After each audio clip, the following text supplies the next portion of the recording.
Hey, welcome. We're about to dive into a perspective that pretty much takes a hammer to one of the most common complaints you hear about, well, about existence itself. We all think we know the rules of the game, but what if the entire framework we're using is just a little off? Okay, let's get right into it. So, think about it. We've all said it, right? And we've definitely all heard it. Life is short. It's almost become this cultural catchphrase. It's the reason you book that vacation or make a big career change. But is it actually true? The source material we're digging into today puts that very question under a microscope. And trust me, the answer it finds might just shift your entire view of things. And there it is, the counterpunch. This isn't just a polite disagreement, it's a huge challenge to the whole idea. And that last part, that's the real kicker. Compare to what? According to the author, when we say life is short, it's not some profound piece of wisdom. Nope, it's actually a symptom of a much, much deeper problem in how we see our time here on Earth. All right, so if life isn't actually short, then why do so many of us feel like it is? Well, our source argues that it really just boils down to two main culprits: a deep-seated sense of ungratefulness and, let's be honest, a chronic lack of patience. So let's unpack what's really going on behind that feeling. So the idea here is that many of us are living lives that are just full of blessings. Simple things like good health, which is the foundation for everything. But we just don't see them in the moment. And this gap between getting a gift and actually feeling thankful for it creates this constant feeling that something's missing. We're always looking ahead to the next thing, thinking that's when we'll finally be happy. And by doing that, we kind of feel like we're just watching our own lives go by, waiting for the real show to start. And you can see this feeling pop up in some very specific, very modern ways. The author points right to the culture of complaining online, especially from people who aren't even facing a major health crisis, as a huge symptom. We get so laser-focused on what we don't have that we become totally blind to what we do have. And this ties right into our need for instant gratification, We put in the work and we want the reward right now. When it doesn't show up on our schedule, we feel like the whole system cheated us. Okay, so if the old framework of a short life is flawed, what's the alternative? This is where our source introduces a really powerful and kind of challenging metaphor, looking at life not as some fleeting vacation, but as a profound spiritual test. Now this is the absolute core idea. The source argues that this world was never ever designed for constant, non-stop pleasure. It's a testing ground. And the test isn't about what you achieve or how much you collect, it's all about your attitude through the whole journey. How do you handle a tough break? How do you act when things are going great? Are you patient when things are hard? Are you grateful when they're good? That's the test. And this is where the source throws out a huge warning about one of the biggest traps in this test, the herd mentality. It's just so easy to go with the flow, right? To want the same things, worry about the same things, and complain about the same things as everyone else.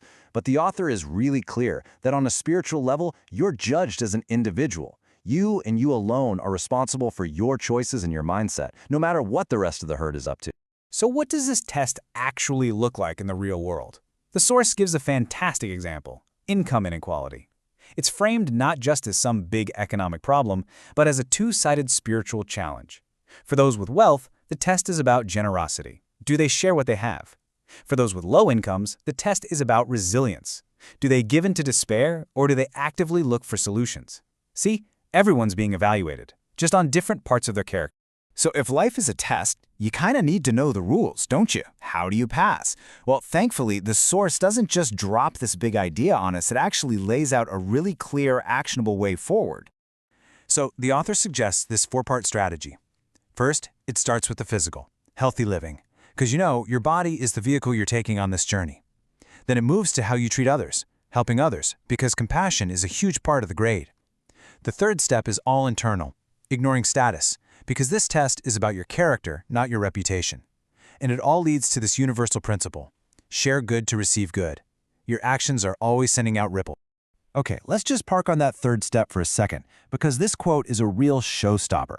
It flies right in the face of our modern obsession with social media validation and personal branding. The point is, chasing status is just a distraction. It pulls your focus from the real test, and, funny enough, it can actually stop you from achieving real, lasting success, both in your bank account and, spiritually. And this adds a super important layer to that whole help others idea. It's not about doing good deeds just so you can post about it online or get a pat on the back. The source is crystal clear. For any action to have real spiritual weight, it has to come from a genuine, sincere desire to help. In this test, your why is way more important than your what. So, what happens when you actually start to live this way? When you really embrace this idea of life as a long, meaningful test? Well, this is where the whole thing shifts from being just a set of rules into a completely new way of experiencing reality itself. Okay, I know, supernatural powers is a pretty bold phrase. But the author isn't talking about floating or reading minds. Think of it more like unlocking a higher level of perception. It's that ability to see patterns other people miss, a stronger gut feeling that guides you, that sense of being in the zone where things just seem to click. It's a deep awareness that comes from accepting there's a larger system at play, while still taking total ownership of your own choices within it. Now, for anyone who's ever felt like their hard work goes unnoticed or their prayers go unanswered, the author offers this wild analogy for divine timing. Just imagine that one full day for us, here on Earth, is the same as just one single second in the spiritual realm. It's a mind-bending way to think about patience, suggesting that maybe help isn't slow, it's just operating on a totally different clock. So what are the big takeaways here? First, try to stop seeing life as short and start seeing it as a meaningful test. Second, remember that it's your attitude, not your situation, that's really being measured. Third, you've got to embrace that personal responsibility. Your choices are yours and yours alone. And finally, understand that truly buying into this worldview could unlock a level of awareness you never knew was possible. And that brings us to the final and maybe most important point, a question for you to take with you. If you accept this idea, even just for a minute, that your life is a test of your character, what do you do differently today? What's your very next move? Something to think about. Thanks so much for joining us.